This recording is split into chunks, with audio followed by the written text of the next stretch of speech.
Hey guys, in today's video we're talking about when is it a good idea to switch to using the DCP plan from Washington State. Now if you've seen my previous videos, I've talked about the DCP and I'm really not a big fan of it, with the main reason being that there was no Roth investments available. So all your money was invested the same exact way as it was in Plan 3, they had the same investment options, and was all pre-tax. With the new legislation changing that in 2023, Roth DCPs will become available. So that kind of changes things here. So by the end of this video, we're going to talk about when is a good idea to switch from using TRS 3 to the DCP, and if you should switch your 403B strategy to a DCP one instead. Alright, so the main reason why you're going to want to switch to the DCP plan, as mentioned earlier, is really all about control. Within DCP, you are able to set it up anytime you want to, so you can start, stop, increase and decrease your contributions at any time. When you compare that to your Plan 3 account, those accounts are locked in until you leave their employer. So if you come in and say, I'm going to do 15% in Plan 3, you're on that for the rest of your career until you change employers.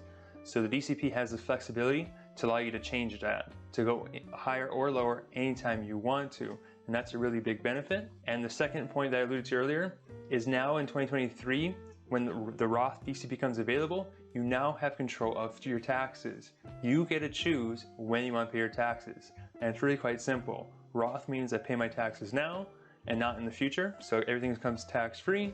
Pre-tax means I'm going to put it off paying it now and I'll pay it in the future. So it's up to you when you want to pay your taxes. It's like most people I know, you rather bite the bullet now while you're working, while your income's higher. That way, in retirement, when my income's lower, that's one less bill I have to worry about. Because a tax bill in retirement can make things kind of ugly, and really you end up paying more in taxes for most cases because you guys have guaranteed pensions and Social Security. The gap or drawdown when you go into retirement isn't as big as people seem to think. So quite frankly, many people actually don't change tax brackets when they go into retirement when they work for Washington State.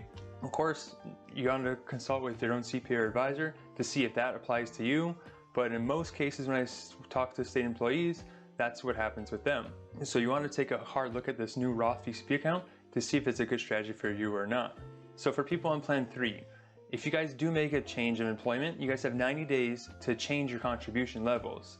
So you can say, hey, I want to go down to a lower amount in Plan 3, and you could flip that funding into the DCP.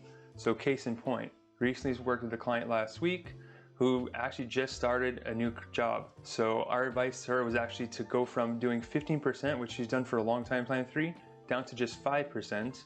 And instead, we're going to open up a DCP account, and she's going to fund the additional 10% she was doing into that for now. And as soon as the Roth DCP comes available, we're going to flip that into a Roth DCP for her.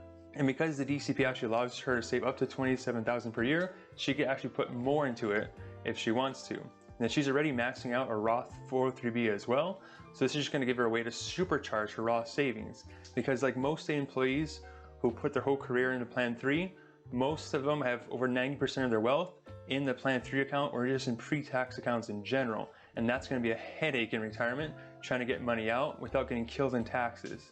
So by doing some proper planning and using the Roth strategy now, she's able to start paying taxes money now, and we can start building some tax-free money so she has more control over her wealth in retirement. So a good time to look at changing into the DCP account is when you have the 90-day window open. Look and see if it makes sense for you to change and go into using the DCP or Roth DCP account. Now for people that have 403B accounts already going, many districts have Roth 403Bs already available and some of them don't. So you may want to consider switching to using the DCP just for the fact that they now are going to have the Roth option available next year. So if you have money in a 403B account, more than likely it's pre-tax. You're deferring paying taxes until your retirement. So if you have the Roth DCP account, then you're able to pay your taxes now and not later. So it may make sense for you to switch from using a 403B to the DCP account, especially if Roth is now available in your district. Now, if you already have a Roth 403B, I'm a big fan of Roth 403Bs because outside of the tax benefits, they have more investment options. But remember, not all accounts are built the same.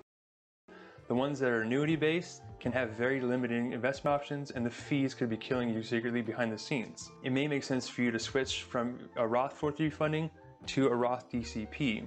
It depends on your situation and what kind of accounts you have set up. So it's something you want to take a deeper look at to see if it makes sense for you to switch or not. if you can cut the fees down by making the switch, and you're really not seeing any values for the fees, that's the really important thing. Fees are really only ever a problem if you're not receiving anything for them. So if the company you're working with is charging high fees and they're not talking to you, they're not doing planning or anything like that, then it may make sense to make the switch. Now, if you're like in my other client's example where they already have a Roth 403 account set up and they're already maxing it out, this Roth DCP is going to allow you to supercharge it. So you can put away the full $27,000 you currently can into the Roth 403B, and you can still put another $27,000 towards the Roth DCP starting next year. There's separate limits in the IRS, so you can have both, and there are no income restrictions. So it doesn't matter how much you and your spouse make, you can always use these two employer-sponsored accounts. All right, so to summarize it all up, making the switch to the DCP account can give you more control than you currently have in Plan 3, and that comes from control of your contributions as well as control of taxes, which can be a huge benefit down the road. So if you have a 90-day window to make the change in Plan 3, you may want to use it to shift money into the DCP account so you can get more control over your own money. If you already have money in a 403B, you may consider switching that into a DCP account to use the Roth feature when it comes available next year.